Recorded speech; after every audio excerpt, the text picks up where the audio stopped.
I really feel sorry for people that don't see the love of work itself and the chance to go in and do a good job and accomplish something and feel good about you because you are doing something meaningful.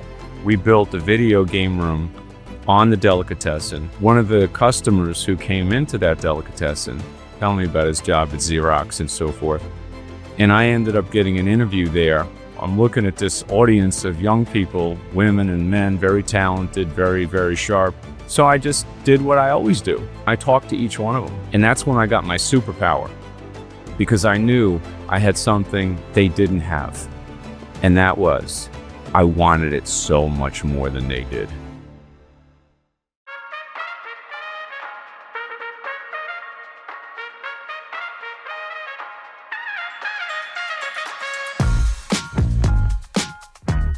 Welcome to Grit. I'm Joubin, partner at Kleiner Perkins, a show where we go beyond the highlight reel and explore the personal and professional challenges of building history-making companies. Today, we have a rerun of one of my favorite guests and episodes, Bill McDermott, CEO of ServiceNow. Bill is a legend, someone that I admire and look up to, both personally and professionally, and one that we thought was worth resharing with the audience for those that may be new. Enjoy the episode. There's not many people that can get me into a blazer to come see you out of the office and do a podcast. So I'm very, very grateful. Oh, thank you very much. Where are you from? From here. I'm from Los Altos. Okay, cool. Yeah, cool. I was saying to the team, I used to work at Palo Alto Networks, and I haven't come to Santa Clara since then. It's kind of a funky city. Yeah, it is. It's definitely different. Yeah, there's there's amusement parks and buildings, and anyway. Yeah, no, I'm happy to be with you, Joubin. So let's rock and roll. Okay, let's do it. So, dude, I got to ask you, one of the things that... Are we recording now? Yeah, we're live. Oh, we're live. okay. It's super casual. So one of the things that I noticed about you in the Bill McDermott files, okay, and I've watched a lot of videos on you, is that you fist pump. You fist pump before or after an interview because you're so fired up. Right. Does that just come natural to you? Like after, I was watching, I think it was a Duke University talk that you gave, and your son was in the audience in the corner, and at the end of the talk, you looked at him and you just gave a little fist pump because you were just so fired up. Does that just come naturally for you? Born with passion, and you let it rip. It just comes out of you. Exactly. That's unbelievable. Exactly. That is unbelievable. Well, look, there's a funny series of things that kind of happened as I was learning about you. The first was I learned all about your sandwich shop, the delicatessen. On my LinkedIn, until I had an actual job, I was a sandwich artisan at Subway. And after Subway, I actually got fired. I didn't end up buying the Subway like you bought the sandwich shop. And then I went to a grocery store and I bagged groceries. And so as I was learning more about your story, it was really inspiring. It was really cool to see. Does it get old telling the story? Like when you tell the story of Bill growing up and then the way that those inputs have fed into what you are today, does that get tiresome or do you still enjoy doing it? I think I find a little nuance in every story that brings a different piece of my life's journey to the conversation. I don't get tired of it because it's kind of amazing, and it's a wonderful, wonderful journey. So I love talking about it. Your mother, Kathleen, right? Yeah. You were super close to her. Yes. When you were growing up, what did your mom and dad, what did you guys talk about at the dinner table? Would it be more them talking? Would it be you and your siblings talking? Like, what was the dynamic of you growing up at the dinner table? Well, I'm the oldest of four kids. And as the oldest, I think I had a unique seat at the table because my mom and dad were so young. My mom had me when she was 18, and my dad was only 21. So I think it would be fair to say, depending on what age it was, I was at the table in more listening mode early on.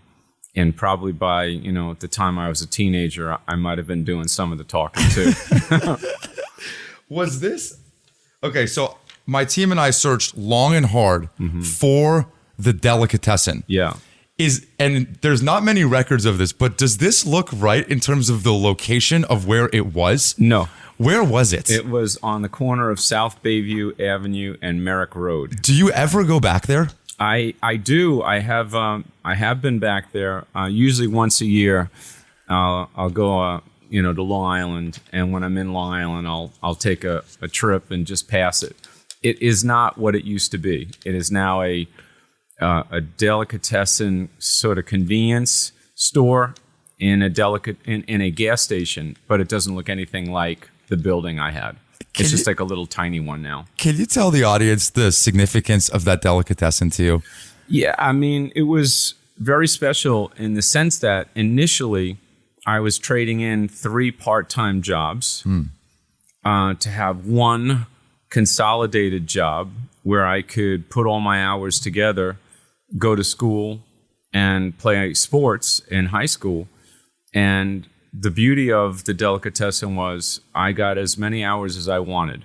And I didn't have to work for the town of Amityville, go to the supermarket at Finest, or work the tables at Amato's Italian restaurant anymore. I could dedicate everything to one job and get as many hours as I wanted. And that was special because I wanted to be somebody and I needed the job. I needed the work. Buying it was super unique because it was the first time that I was put in a situation where I had to find a way. I had to lead. And being placed in between 2 large competitors, one Finest supermarket and the other 7-Eleven, was not an easy thing for, the small neighborhood delicatessen business to survive. And the way I went about it was pretty simple. It was just like the little one has to do what the big one is either structurally unable to do because of all the bureaucracy in big companies, or unwilling to do because they don't hustle as much as a little business person has to. So I always found my sweet spot doing the things that they didn't do. Did you, being as close to your family as you are, did you ever find yourself thinking, maybe I won't leave Long Island? Did that consideration even come up for you? No. I always knew that Long Island was a great place to grow up. And I also at the same time knew it was a place I had to get out of to be what I wanted to be in this world. So it never entered my mind that I would have a chain of delicatessens across Long Island or something. My dream was always to go into the Big Apple, New York City, and be in a corporate world and climb the ladder of the big companies and be somebody in a big company. And where you started being somebody at a big company was at Xerox. Is that right? It was Xerox. I'll never forget, wrapping up the delicatessen with the best lesson of all, which is the business that you're in has to constantly be reinvented and transformed. So we built a video game room on the delicatessen where I could take Asteroids and Pac-Man and all these cool games and get the kids to walk past 7-Eleven into my store. And what was really crazy about the whole thing, I'm not sure I would have ever gotten them there if I didn't go down and ask them why they were waiting in a long line to get into 7-Eleven. And they were only going in 4 at a time when there was 40 online. And, one of the young people said, they think we're going to take things. And I said, well, come down to my store. I'll let you in 40 at a time. Have a good time, play video games and so forth. And at the end of a long day, one of the young folks said to me, Bill, when we want to have good food, be treated with respect, and play video games, we go to your store. And when we want to steal stuff, we go to 7-Eleven. And that was the moment I knew that you can get anything in this whole wide world you want as long as you give other people enough dignity and respect and show them the love. And when you do that, they'll give it back to you tenfold. And they always did. But I wanted to go into New York City and I wanted to work for Xerox. A funny thing was, one of the customers who came into that delicatessen was always on his way to catch the Long Island Railroad into New York City, and he would tell me about his job at Xerox and so forth. And I ended up getting an interview there and a couple of other companies just by doing my own direct mail campaign to these big companies. But the Xerox job story is pretty interesting and an exciting one if you'd like to hear about it. Please, yeah, go ahead. Well, I was living in Long Island, and at the time, my mom and dad's house took on quite a bit of water every time there was a northeast storm. And that particular day, I had my $99 suit that I charged at the mall, and I was walking down the stairs to get to the car to go to the railroad, and there was about 4 feet of water in the house. So my brother basically carried me on his shoulder to the street to pour me into my dad's car so I wouldn't get my suit wet. And my dad takes me to the railroad, and he said, "Hey, Bill, I wish you the best today, and all this." And I said, "Hey, Dad, I guarantee you I'm coming home tonight with my employee badge in my pocket." And my father said, "Hey, Bill, don't put all that pressure on yourself. You're a good guy. Just do the best you can." I said, "I guarantee it." And I think the real lesson in guaranteeing it is realizing that you're a serious person and you're going on a mission with serious intent. So I went up the escalator, got on the line on railroad, read the annual report on this company reinventing itself on total quality management and really relaunching the company with a CEO that had a vision. His name was David Kearns. By the time I got off the train, I was already preparing in my mind to be the next David Kearns. Now, that didn't mean I didn't have to get the sales job. I did. I get to top of the sixes. And that was the hot building in Manhattan at the time where the hiring center was. And I look around the room at the hiring center and, I'm looking at this audience of young people, women and men, very talented, very, very sharp. And the room was packed and they were all interviewing for jobs. And I said, man, I might have overshot it a little bit with my father. I mean, there's a heck of an audience here, These guys look pretty talented. And then something happened. There was that moment where it's like, do you panic? Because you might have overstated your capability. You're going against tremendous competition. I mean, these people are really talented and gifted. So I just did what I always do. I had 500 people come into that delicatessen on a regular basis, and I talked to each one of them. So I just decided I'm going to talk to each one of these folks and see what they're all about. Hey, what are you in here for? How you doing? What are you trying to accomplish?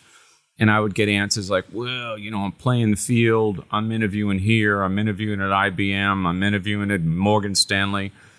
And that's when I got my superpower, because I knew I had something they didn't have. And that was, I wanted it so much more than they did. And that became my superpower. And I had no doubt when I went into my multiple interviews that passion was going to carry me through the day, because that was my superpower. And I realized that. And it's a little bit like the delicatessen. The little one has to do what the big one is either structurally unable to do or unwilling to do. And that will that's inside you, that passion that's inside you, always shines through when you need it the most. Do you think that's your superpower still? When I have sat here and watched you, the superpowers that keep coming to my mind are this deep, unwavering sense of self-belief that I've very rarely seen in someone. And in that self-belief, you have this way of flipping a situation into pure optimism like I've never seen before. And to me, it's astounding. I wonder, I don't know. I wonder, do you register it that way? Do you feel that? I just feel what I feel. Yeah. I don't register it one way or the other. I'm just literally living my life. Has it always been that way? It's always been that way. I mean, I think... Like, you think it's taught? Like, you think your parents taught you that? Or do you think it's innate? I don't know 100%. Yeah. I do think that my mom's unwavering optimism, I saw her under the most challenging of circumstances, and she could always find the bright side of the situation and always convinced us, no matter how bad this might seem at the moment, always remember, there's somebody around this world that has it a lot worse than you, and it's a lot worse than this moment, no matter how bad you might think this moment is. And that was structurally something that stayed with me. Totally. And that's in my, DNA. So it's not like you got to think about it. It's just who you are. And then I think, I just really respect so much, including, my dad. I can remember my father, working the midnight shift at Con Edison. And I'd look out the window and see him going to work at, 11:30 at night, scraping ice off of his windshield of his financed car to get to the job in Queens so he could work through the night, in 10-degree temperatures in the manholes in New York City, keeping the lights on. And I'm like, That's grit, baby. That's what the real world's all about. So I just think that, everything is just such a blessing, such a gift, such an opportunity. I never thought about, losing, because there's just so much to win for. Any moments that stand out growing up for you where your mom found slivers of optimism where most people wouldn't? Well, there's so many. Joubin, one that really does stand out is, watching the house on fire while I'm standing next to my brother and my sister, and she's got our arms around us, and you see your house burning down, and it's a pretty low moment.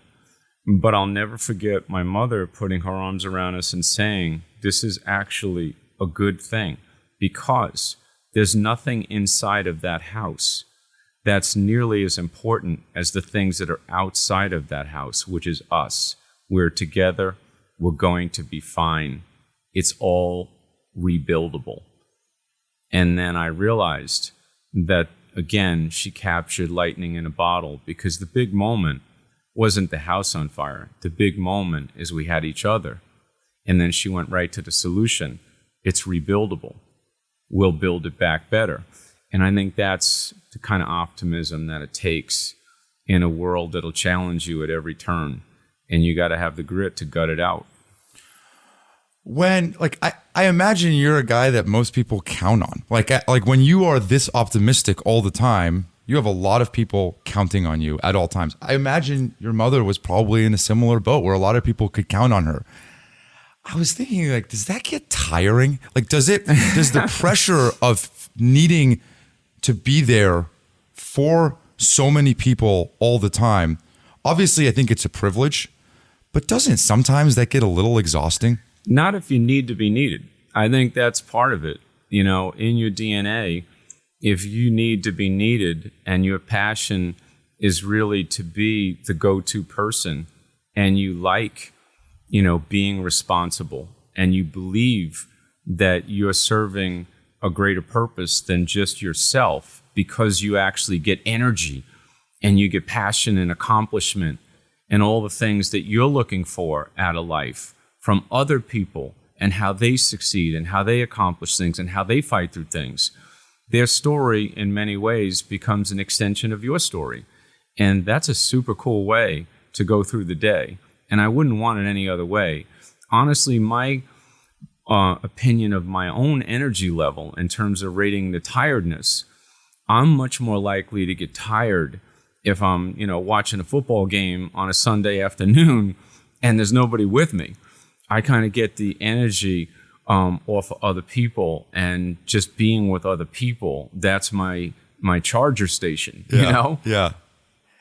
One of the analogies that one of our CEOs, Parker Conrad of Rippling, used is, he said, Joubin, imagine business is like your favorite sports team, and you love playing this sport, right? You're a basketball player, right? Imagine it's your championship basketball game every day. He's like, that's how I feel about working. It's that I'm playing my favorite sport every single day. Yeah. And that really resonated with me. I don't know. I imagine you probably feel the same way. No, I think that's absolutely right. And I also think that, depending on everyone's individual life journey, and everyone has an interesting journey, and most of them are very different from the other. But I really think about, those early jobs, whether you were delivering newspapers, bussing tables, painting fences, working in a supermarket or running your own small business, pumping gas. All those experiences shaped you. And of all the things that I think have helped me in my life find me, the number one thing is work, and the value of the job and the work and the accomplishment from doing a good job, and yes, also earning a living and being independent, including at a very young age. And I really feel sorry for people that don't see the love of work itself and the passion of the job itself and the chance to go in and do a good job and accomplish something and feel good about you because you are doing something meaningful. And people have asked me, what's your favorite job? And I love them all. And I felt like I needed them all. And I was really lucky to have them. And that really made the difference, because when I showed up, I was excited. I was so excited to walk in to Amato's Italian restaurant with my tuxedo, bussing tables, watching people have these beautiful meals and just thinking like, if I work hard enough, I'll sit at that table someday. Somebody will have white gloves and they'll serve me a spumoni. It's possible. And that's what it was. It wasn't that I was jealous of them. Mm-hmm. It was that I wanted the opportunity to have a seat at the table. And to get one, you had to work and you had to accomplish something and you had to strive for something. And all those some things are still a work in progress. I don't feel like I've arrived in anything yet. Every day is a chance to reprove yourself. Every day is a chance to reinvent your dream. Dreams are not stagnant. They're constantly on the move. And if you don't chase them, you'll never find them. You met your wife at work, right? Yes. Does she, from the get-go, has she understood what work means to you? 100%. Like, never been a question, has there? Never been a question, because, and that's one of the real blessings about my marriage and my great partnership with Julie. It's from the second that I saw her, when she was waiting to be interviewed for the job.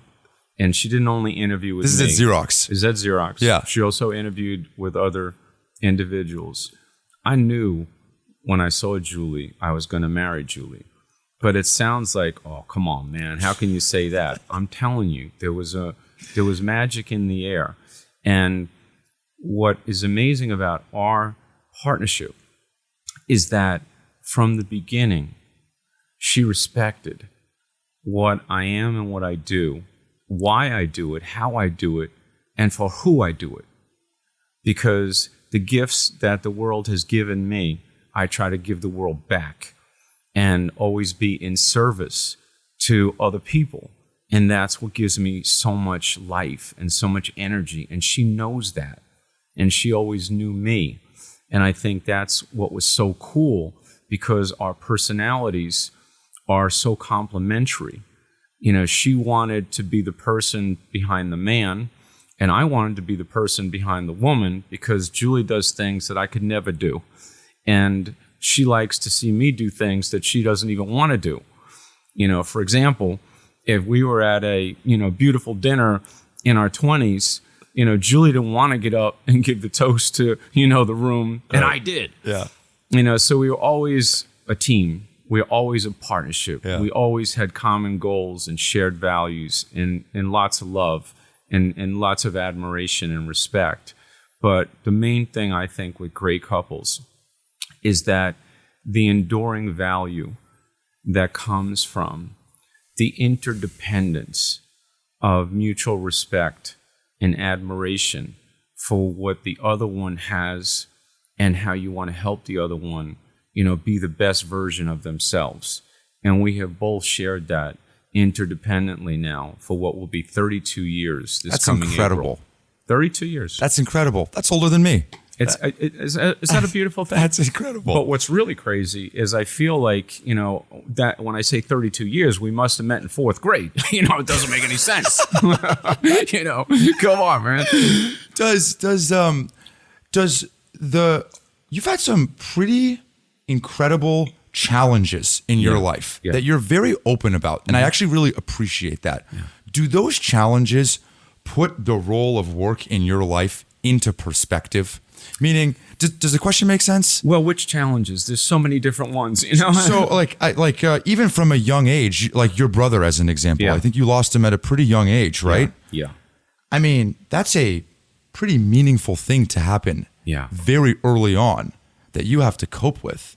And I think very early you realize what matters and what doesn't in the context of life. That's what I mean, that type of challenge. Yeah, there's no question. I mean, the devastation of, personal losses of people that you love are without question incomparable to any other type of challenge. So to take that on early and, grow from that, learn from that, and have, your deep faith and belief in the hereafter as an example is an incredible force in my life, because in a certain sense, I love them all so completely. And, I have dreams that, we'll all dance again someday. But if you didn't have that faith, it's kind of like, and this is going to last how many years? And then it's going to be all over. So I've always tried to put it in perspective. Yeah. The way that I relate to work and my job, and my team is here and they're probably laughing right now because I'm kind of nuts about work, and I've designed my life to work. I love working. And I think as I've been very introspective about why I love the work, it's because it's something that I can control very neatly. It's the highest correlation that I've ever seen in my life between inputs and outputs. And I learned that when I was making cold calls in my first job out of school. Is like, if I make more cold calls, I make more money. I, overachieve on my quota. And ever since then, I just learned that this is the one thing, the piece of Play-Doh that I have in my life that very little externally can control. And I felt like hearing about your story of going and getting the job at Xerox, you felt like that a little bit, knowing that if you brought that badge home to your dad that night, that you knew that your path was in some way in your hands. And I feel like that's a very empowering feeling. That's beautifully said, Joubin, because I can still remember, and this is the fascinating part about one's life's journey. There are certain moments that you never forget. And I'll never forget being at 9 West 57th on the 38th floor of what they called the Avon building back then, waiting in the demo room overlooking Central Park on a couch, sitting next to David Andemichael, who was also interviewing for a job and is a friend of mine still to this day, by the way. Wow. I don't think I've ever had a chance to tell anybody that in this kind of setting. He just lost his mom, God rest her soul. And I went up to Joanne Siciliano, who was the receptionist, and I, basically said to her, Joanne, I just want to let you know I'm Bill McDermott. I'm here, and I'm not in any rush. I would just appreciate it if you could let Mr. Fullwood, Emerson Fullwood was the big boss, let him know that I'm waiting and I'll be here as long as he needs me to be. Literally within a minute, I got an invite to go meet with Emerson. And I'll never forget looking over his shoulder at Central Park, going through the hearth of that doorway and having it hit me that I'm not here for a job interview. I'm here in a fight for my life, because if I get this job, my dream job, on this day, I will control my own destiny. I will be in control of my future. And I knew that it was my day, and I knew that was my job, and I wanted it. And I wanted it more than anything I wanted in the whole world at that particular moment in time. And that's how you got to harness that passion and that will all into one bundle. Not because you're making it up. It's got to be who you are. And that's who I was. And I'll never forget sitting down with Emerson, having a really great conversation. And then at the end, he said, hey, Bill, it's been a very interesting discussion. You're an interesting young man. And the HR department's going to be in touch with you in the next couple of weeks. I guess a lot of people have heard the HR department story. And I basically, just turned to him and said, Mr. Fullwood, I don't think you completely understand the situation, sir. And he kind of looks at me with this tilt and as if to say, what's up with this kid, And I said, I haven't broken a promise to my father in 21 years. And I guaranteed him I have my employee badge in my pocket tonight when I went back to Amityville, Long Island.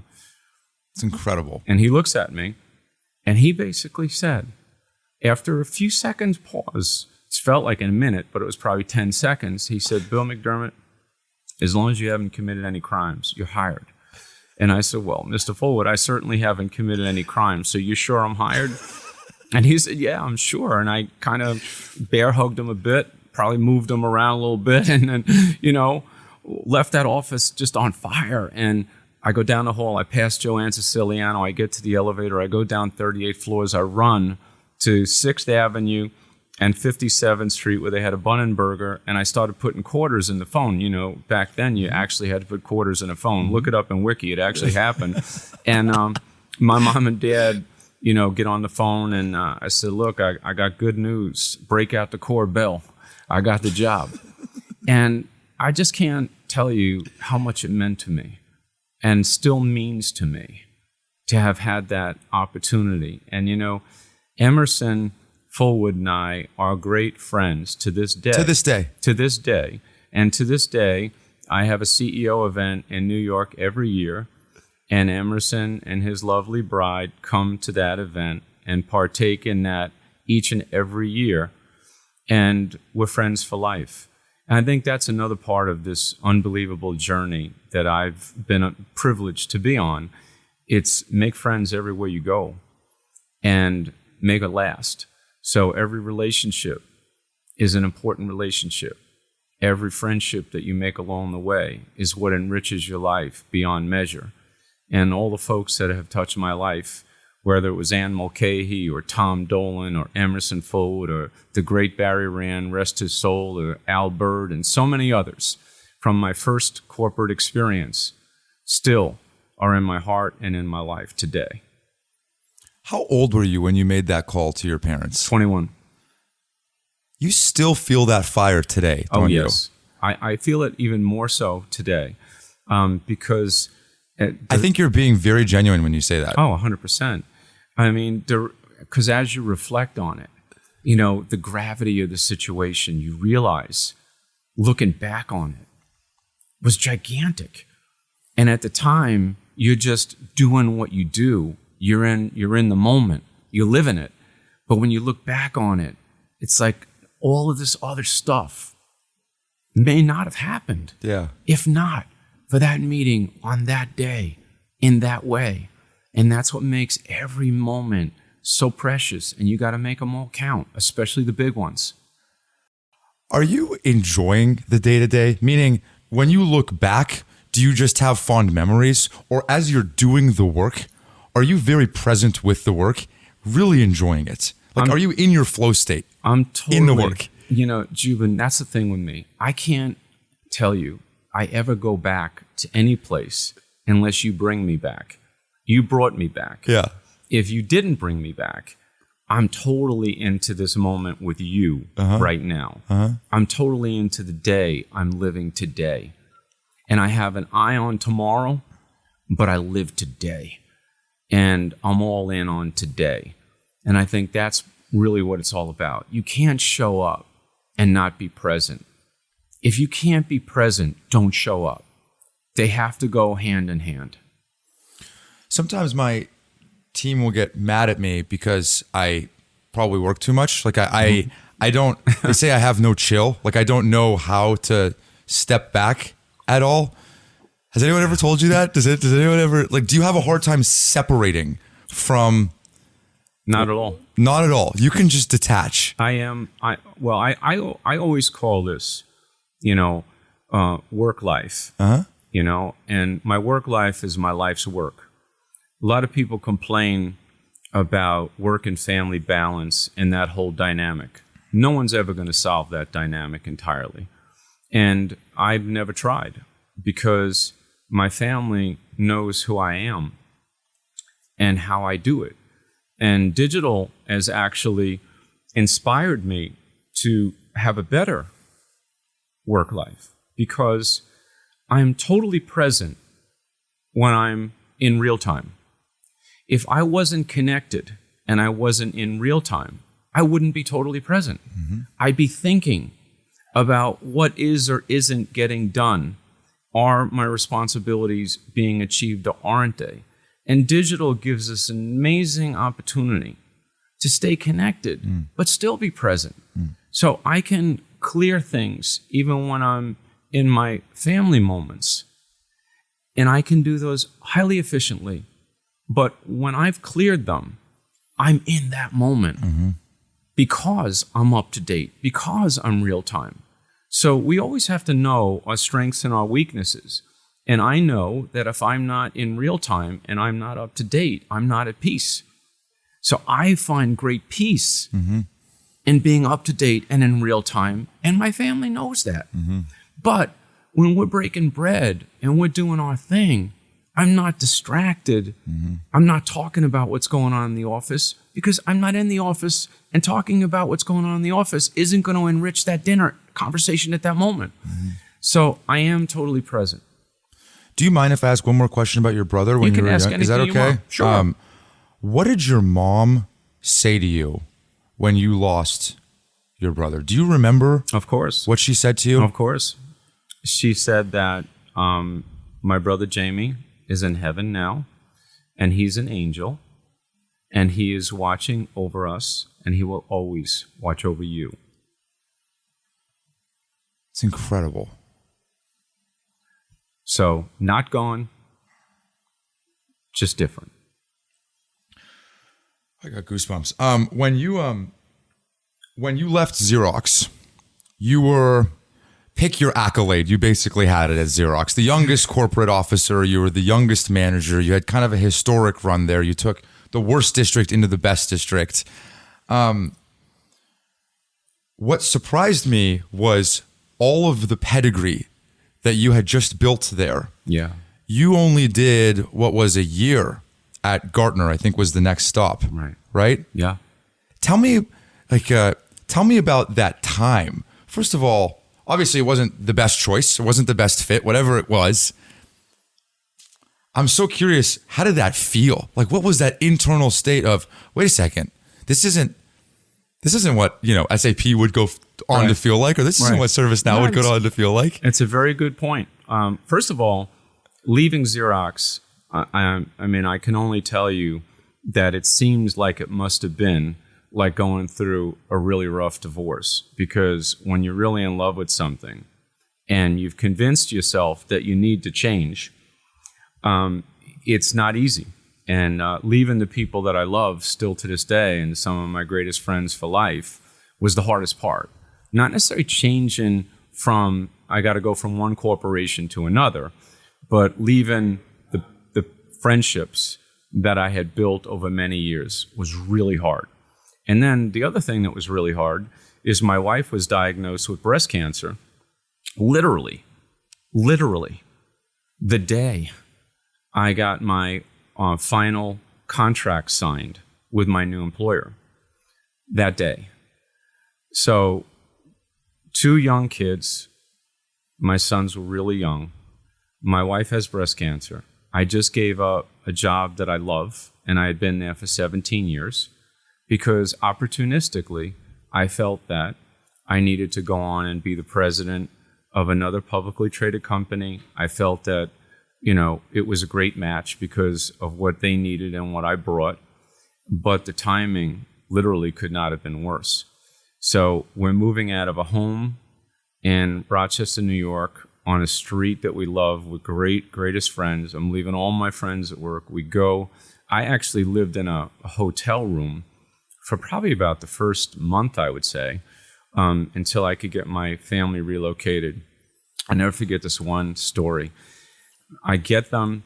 I'm coming from a meeting in Miami into JFK and then on to Connecticut. And it was like the worst windstorm of probably the last 20 years. And my family had just settled into some other hotel room in Connecticut. I get there, and literally I could see, they're sleeping when I got there. But I saw, the look on my wife's eyes when I came in the door.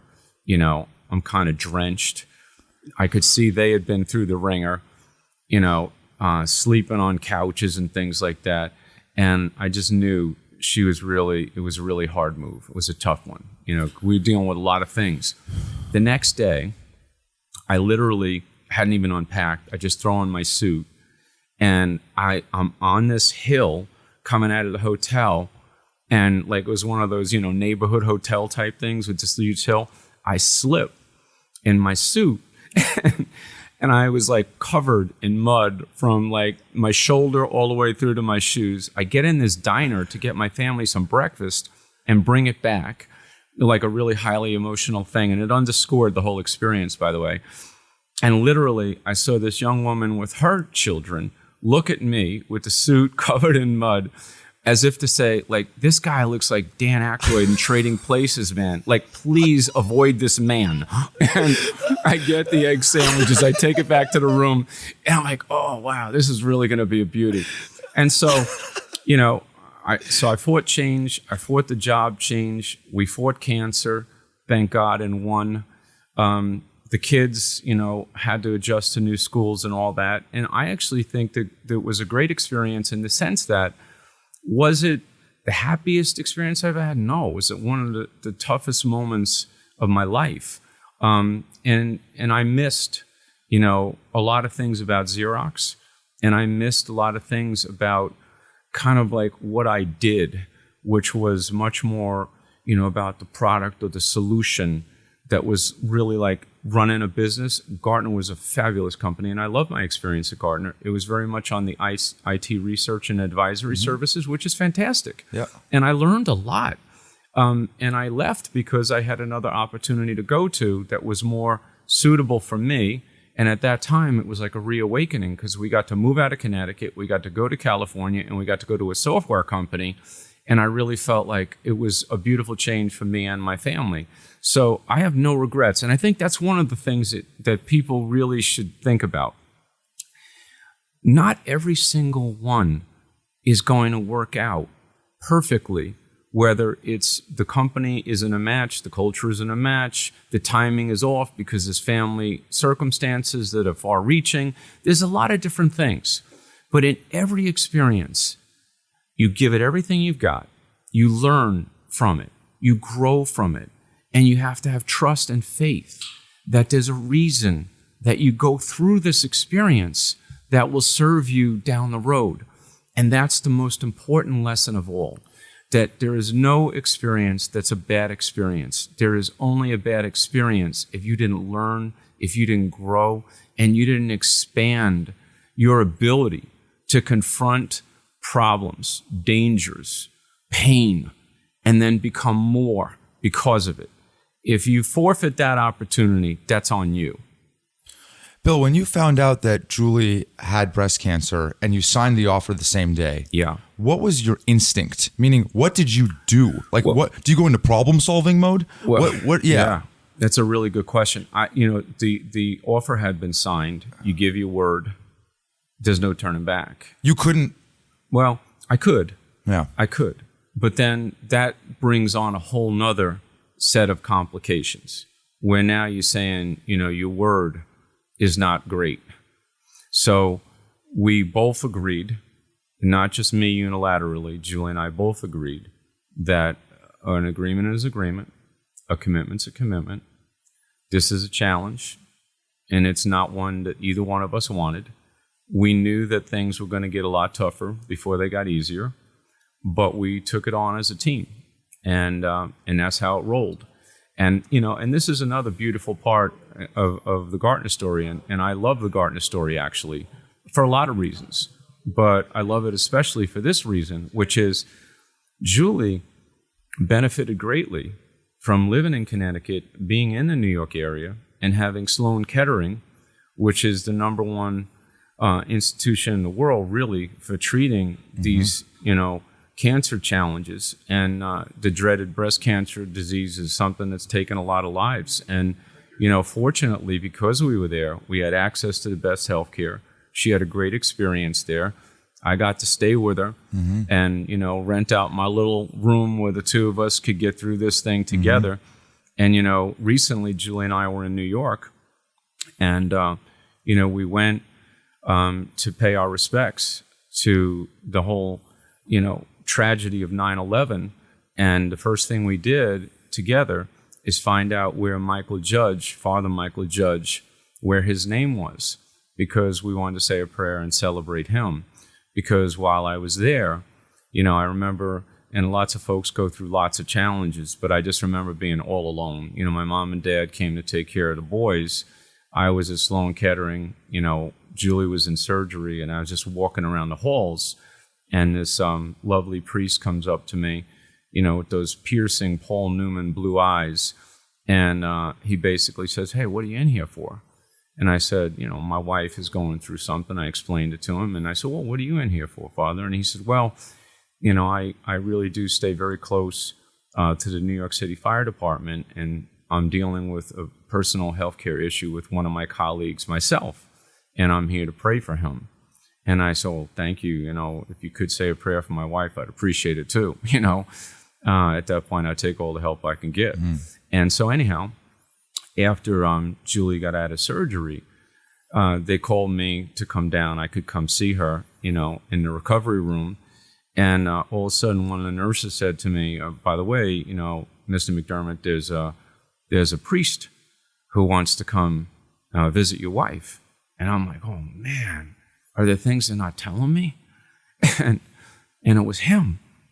And him and I, met again at my wife's bedside, and we stood over her, and he said a prayer, an impassioned prayer, within an inch of her face. I'll never forget that. And he had the cross in his hand, and he said this impassioned prayer. And when it was over, he asked me to take a walk with him. And he obviously had connections, because we went the back way through the hospital where nobody else could go, and he knew every corridor. And I said, "Well, Father, thank you very much. I can't believe it. You were so kind. I just met you to come say that prayer for my wife like that." And he said, "Bill, I just want to let you know she's going to be fine." And I said, "Oh, great. How do you know?" And he said, "Bill, I know. I have friends in high places. She's going to be fine. I promise." And that was, let's say, on a Thursday. By that Sunday night, he had come back again at like 9:30 at night to visit with us. And then he probably stayed till 10:15 or 10:20, something like that. It was an incredible visit. And on the way out, I said, "Father, if there's anything I can ever do for you, please let me know." And he said, "Yes, Bill, you can. You can say a prayer for me." He said, "Say a prayer that I won't get a drink tonight, because I have a problem with that. And seeing a young woman like your wife have to go through something like this really makes me want to have a drink. So say a prayer I won't." I said, "You got a deal." And then years later, Julie wrote a lovely note to Father Michael Judge in the tragedy of his passing, when, he was one of the first that fell at the tragedy of 9/11. And, you might remember the firemen carrying him, on the site as he died on the site. And we said that prayer. So had I not made that move, I would have never met Father Michael Judge. Julie would have never been in the great hands of the Sloan Kettering medical professionals. I wouldn't have learned how to get through one of the toughest business changes that anyone could have gone through under these circumstances. I wouldn't have learned everything I learned at Gartner, and learned everything there was to know about technology from the best researchers in the world. And I wouldn't have been prepared for the road ahead and all the things that were going to come at me if I just stayed in my cozy little comfort zone. Thank you for sharing that. It makes me emotional. Were you always sure? Did you think at all that maybe you were going to stay at Xerox?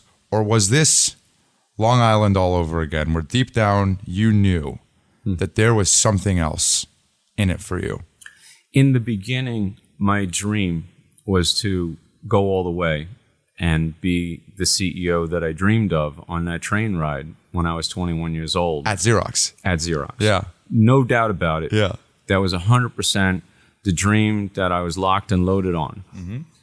Then there comes a time, after about 15 years at the time, I just started thinking to myself, I don't really want to waste my time living on one dream in one place, realizing that the world was changing so fast. The internet was just taking off. Digital was the wave of the future. There was such a wide world of things to learn, to explore, to get ready. And I had a strategic choice to make. which was, do you stay with the original dream because it's so deeply embedded in your soul? Or do you take the tough medicine and go for change in the hopes that you can even be more, and you'd be more attractive to any CEO job potentially up the road because you know more, you've learned more, and you've gone through more to prepare you. And by the 17th year, I made the decision to make that change. And had I not done that, I wouldn't be here today with you. I might be somewhere else, and that might have also been a great place to be, but that wasn't my destiny. Mm-hmm.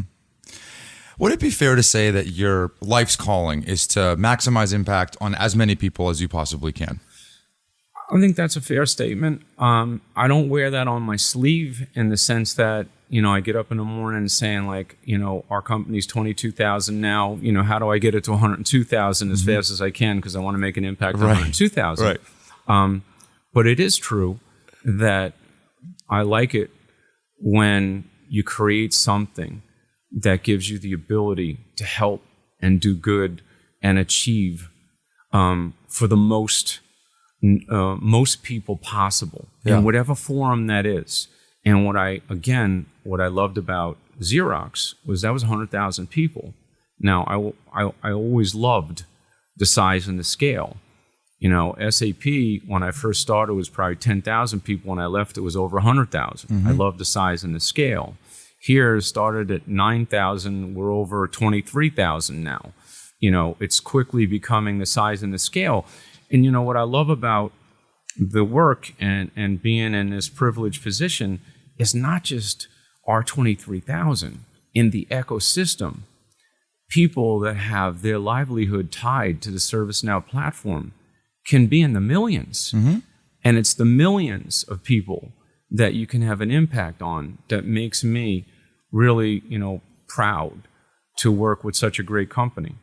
So pulling on that thread, I actually think you're going to build the Xerox of our generation. I really believe that you're going to build I think you and your team are going to build a canonical defining company here. 80 billion in revenue. I think we're going to look back, or market cap. I think we're going to look back and think that there's a lot more value that is going to be built in this place. Do you ever think, can you achieve, let's couch the conversation in maximizing impact for as many people as we want. Right. Can you achieve that outside of business? Like, would you ever do it in politics? Have people asked you all the time? Because you're very presidential. And I mean this sincerely. I don't know if you want to deal with that level of headache. I don't know if it's worth it, but would you ever consider, is there more of a calling for you even beyond the scope of the business world? Or do you think it's confined within work in the traditional sense? I always look at public service as an honorable profession. It's been knocked around pretty good, but I do believe that in public service, there is a deep need for people that have been servant-based leaders in the corporate environments that have created opportunity and goodness for literally hundreds of thousands, if not millions of people. Because you know a lot, and you know what great looks like. You also know what really bad looks like, and you just know what to do. There is a difference. Government is a different business, but politically, having been with some of the largest companies in the world and worked through some of the more difficult boardrooms in the world, you understand what it takes to get things done, to get people on the same sheet of music, and to achieve good outcomes. So certainly public service is something that I believe the corporate leaders of the world really, really need to think about, because the world needs them. So in that context, you never rule out a dream. In terms of what I'm doing here and why it's so important, I came here on a dream. I mean, I chose not, after 17 great years and nearly 10 as CEO, to renew for another 5 years. Not because that wasn't a terrific company or I didn't love it, because I did. I saw the opportunity to take this one to be the defining enterprise software company of the 21st century. And I had a dream that I wanted to prove that I could take all the things that I had done and team up with a great culture, a great board, a great founder, and great human beings throughout this company and really take it to the next level. And because I understood enough about enterprise software and this particular platform, I knew it could happen. What I didn't know is just how unbelievably right I was, because you don't always know from the outside. You think you know, but you don't know until you get. But I was right. You were right. It's pretty obviously right. Thank you. It's pretty amazing. Thank you. And I'm conscious of the time, so I know we only have a few minutes left. My mom is going to watch this, and she's going to ask me, what's with the sunglasses? 100%. And I owe it to her. To give an answer. Can you give the story? Do you mind? Yeah, not and at I appreciate you being so generous with these stories. No, not at all. I've had literally goosebumps and shivers up and down my body. I mean, so in a certain sense, you have to tell your mom it's not just because he's too cool for school. Well, it is a rock star look with the hair. I do like it. It's not too cool for school. I was in a serious accident in 2015. And in that accident, I literally, was in a fight for my life. And one of the things that took place is after many surgeries, double-digit numbers of surgeries, I finally had to give in, and I lost my eye. And I got a new one now, so I'm good. But that's why I wear the glasses. Yeah. And I look back on even that. You say, well, would that be a program you'd volunteer for? No, it wouldn't be. But what's quite amazing about it all, and this is where I think I'm so happy in my life. It's like I would have never said, yeah, get me online, for that injury, because I want to prove that I can come back, and I want to prove that nothing can slow down the will of a winner who can rise. I want to prove that to the world. I wouldn't have actually signed up for that program. But having been through this, I can tell you that when I look at this world we live in, from the first responders to the incredible healthcare professionals and surgeons that can take a serious case and put somebody back together again, I'll always be in their debt. But one of the stories that your mom might appreciate is that the day that I had to finally give in and I lost my eye permanently, I was in the hospital. My sister Jennifer was with me, and my wife and my sons were at school. And I definitely didn't want to make a big deal out of it, because there's no big deal to be made out of it. But I just remember there was a sadness that came over me, and I never said anything at the time, but it's true that there was. And most people would say, well, that's pretty devastating. That's the moment where the reality sinks in, and that's tough. But the tough part for me was I had lost my mother in 2010, and I felt like I was giving up a piece of my mother. And the only thing I could think of was her. Wow. How, you had double-digit surgeries? Oh, yeah. I mean, just a whole lot of stuff. But yes, double-digit. In fact, the last one, that was the big serious one I'm telling you about. It was amazing because my great executive assistant at that time put Barbara Rendina, put a couple of gentlemen on the phone that were Medal of Honor winners, and Michael Thornton and Tommy Norris. And I had met Michael Thornton in Washington at a fundraiser. And at this fundraiser, I had the absolute honor of meeting every living United States Medal of Honor award winner that was still alive at an incredible fundraiser in Washington, D.C. I'll never forget, buying a baseball bat.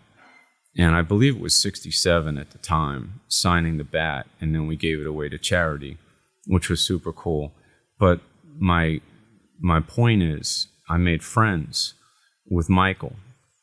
And on one of my tougher days, I got that call from Michael and Tommy Norris, who was his boss in Vietnam, structurally.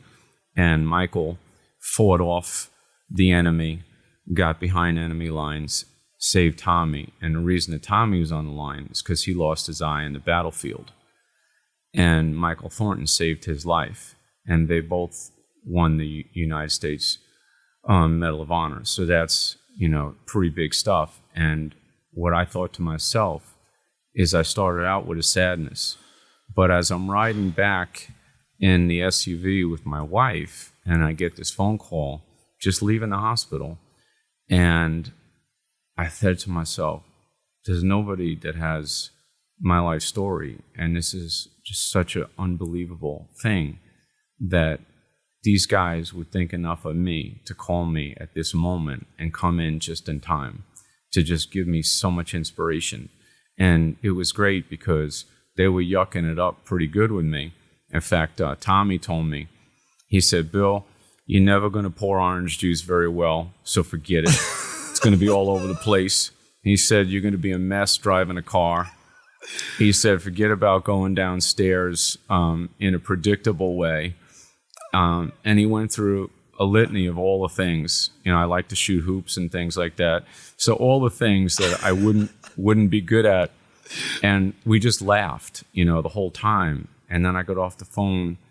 And before I did, I said to them, I said, I want you to know that you have crystallized what I already knew to be the truth, which is I'm the luckiest guy in the world. And I said, to have men who fought for their country and were willing to die for it and die for each other on a day like today, give me a call. How lucky is that? Spectacular. And isn't this at the height of your career? Yeah. Well, at the time. Yeah, no question. At the time, I had been CEO of SAP, co-CEO, between 2010 and 2014. Yeah. And then I had been named sole CEO in 2014. And this happened in 2015. So I was absolutely in my, pinnacle years at SAP. And it was quite an amazing thing because I literally missed the board meeting because this happened on July 1st. And the board meeting was going on in Germany, right after that. And I called up, from the hospital. And I basically just told my colleagues, don't worry about me. I'm going to be fine and I'll be back. When I got back after about a week home, I called up my management team and I called up the board of directors because they were just wrapping up things in Germany. And I said, I just want to let you know that I'm beyond this business every single step of the way. How's the quarter looking? And by the way, I want you all to know that I'll be at the next board meeting in October, and that's a guarantee. But between now and then, we're not going to slow down one iota. Full speed ahead. We're on it.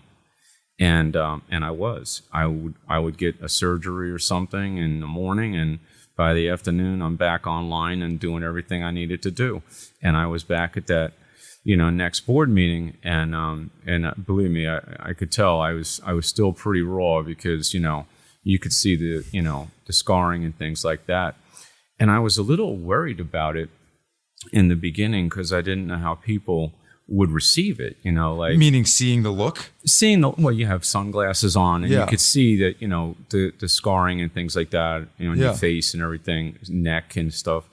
Glasses are pretty brutal. Were you insecure about it? I was not insecure about it. I was not certain how people would react to it. Mm-hmm. I mean, it was it. This is me. So the question is you don't know. Yeah. You just really don't know. And what I learned, and this is the part that actually amazed me, and I did not figure this, is that it was unbelievable how great it was in terms of the reception, that people were just thrilled that you were still alive and that you were there and you were doing your thing. And actually, in a certain way, you were doing your thing at an even higher level.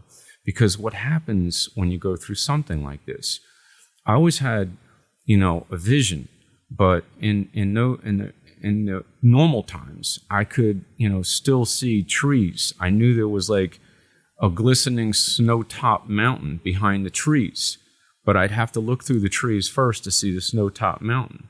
But after you've survived something like this, there's no trees. Vision is not just what you see. It's how you feel, and it's how you make other people feel.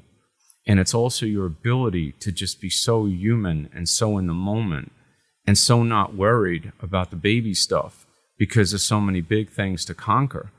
And by far, once I could see the reception was like so wonderful and I was just back and people were glad, everyone's got their thing.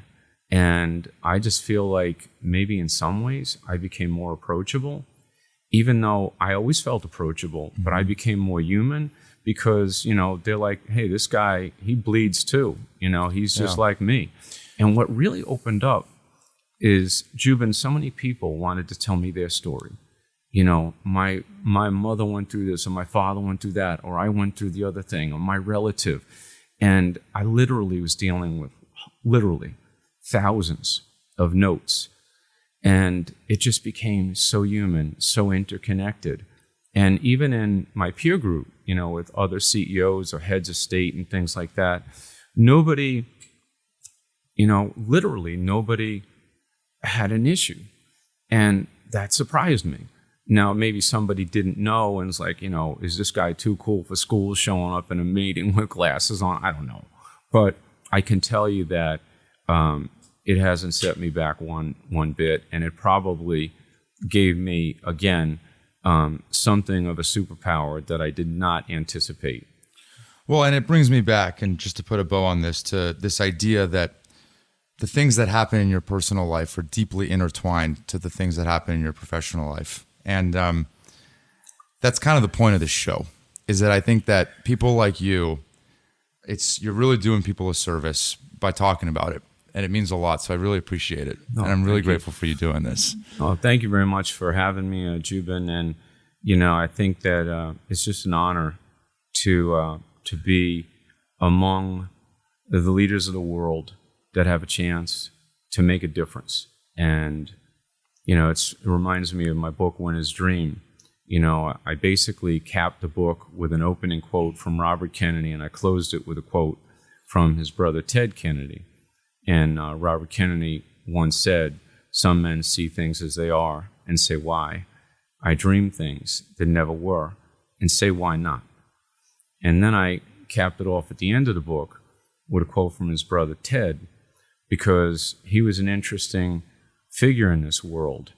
And he probably gave his greatest speech in 1976 in defeat when he did not get the nomination to be the Democratic nominee for President of the United States.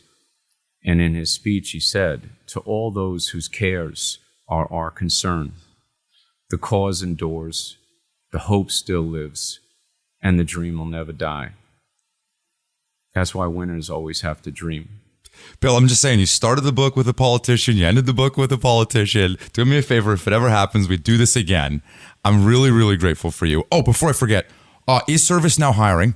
Are there any key roles that you want to shout out? You want them to reach directly to you? How do you? Are you hiring? Well, we are hiring. We are hiring a lot of people. We're hiring primarily engineering roles, so people that build software for our once-in-a-generation platform, or go-to-market people who care for the customer relationship and can move that relationship in a positive way. Those are our primary categories that we're hiring right now, but we are hiring thousands of people. And ServiceNow is the place to be for people that want to change the world and make this the defining enterprise software company of the 21st century, like me. Last one. I've asked every single guest this. I can't let you go without asking you, what does the word grit mean to you? Never giving up. Never give up. Bill McDermott, thank you. Thank you very much. That's it for now. If you liked the episode, please leave us a review or go back into the archives where we've done more than 200 episodes with some fantastic folks. This podcast is a Kleiner Perkins production, and I'm Joubin. Thanks for listening.